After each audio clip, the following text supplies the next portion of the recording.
আজকে শরীর খারাপ বেচারি, তাই না? কি পড়ছো? গোয়েন্দার বেড়া গল্প। একদিন ব্লক করেই হয়ে গেছে ব্যাস। হ্যালো, আবার এসে গেছি একটা নতুন ভিডিও নিয়ে। দেখো কত ম্যাগনেটস, প্রতিটা ম্যাগনেট আলাদা আলাদা জায়গা থেকে আনা। এই প্রতিটা জায়গার ভিডিও তোমাদের সাথে শেয়ার করব। জানো আমার না একটা অ্যাকোরিয়াম আছে, সেই অ্যাকোরিয়ামে আগে মাছ থাকতো। এই বারবার ট্রাভেলের চক্করে আর এই মাছকে আমি রাখতে পারি না, মাছ যত্ন করতে পারি না, সব মরে যায়। চলো অনেক ঘুরে নিয়েছি, এবার চলি রান্নাঘরে।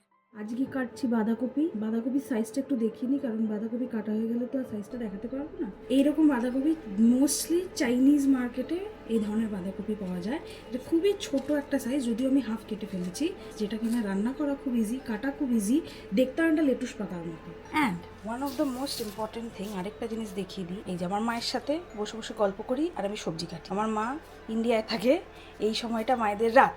মা এখন হয় টিভি দেখে আর না তো আমার সাথে গল্প করে, আর আমিও সবজি কাটতে কাটতে হোক বা বাজার করতে করতে, যেটাই হোয়াট এভার ইট ইজ, করতে করতে the second thing that I do is talk to her.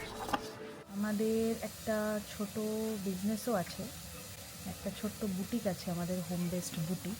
এক দুদিন ছাড়া ছাড়া কিছু প্যাকিং করতে হয়, যেরকম যেরকম ব্যাগে এরকম প্যাকিং হয়, সেসব প্যাকিং করে যায়।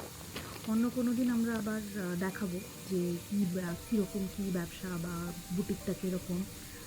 বাট আজকের জন্য এটুকুই থাকুক। আজকে আমরা প্যাকিং করছি, প্যাকিং হলে সেই প্যাকিংগুলো যখন যাবে আবার একটা ছোটো ভিডিও করবো। তাই